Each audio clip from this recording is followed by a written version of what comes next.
everyone! Today we are diving into the fascinating world of physics, specifically focusing on the Newton's law of motion. But before we jump into our prepared activities, let us take a moment to understand the fundamental principles that govern motion. Newton's laws are the backbone of classical mechanics, offering insights into how objects move and interact with each other. So buckle up as we explore these laws through a hands-on activity designed to deepen our understanding of motion and its applications. Let's get started! Now these are the materials that we're going to use. A glass, a piece of cardboard, and a little majestic item.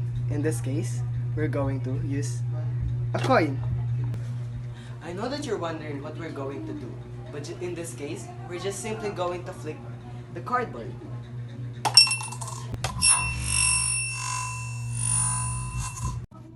The first law of motion, also known as the law of inertia, states that an object at rest will stay at rest, and an object in motion will stay in motion unless acted upon by an external force. In the glass, cardboard, and coin scenario, before the cardboard was flicked, the coin was at rest. The coin's natural tendency was to stay at rest due to inertia. When the cardboard was flicked, it exerted a force on the coin, overcoming its inertia and causing it to move. This movement of the coin demonstrates the first law of motion because it remained at rest until an external force, the flick of the cardboard, acted upon it.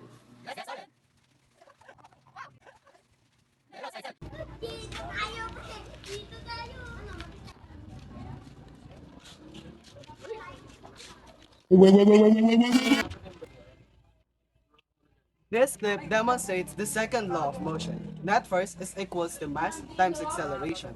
A larger net force acting on an object causes a larger acceleration, and objects with larger mass requires more force to accelerate. In this case, Ren's mass is larger than mine.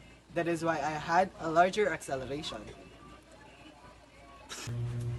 First, take an empty plastic bottle. Now let's cut the empty bottle into three. We disregard the middle part. Let's cut 4 slits on the bottom part of the bottle.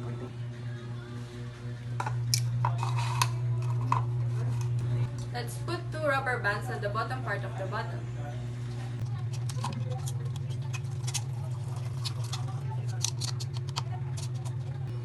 Now, let us show you how this one works. Let's go! Wow! This one demonstrates the third law of motion, which states that in every action, there is an equal and opposite reaction.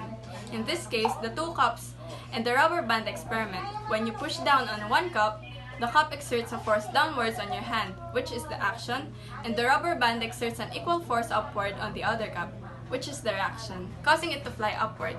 This demonstrates the third law of motion.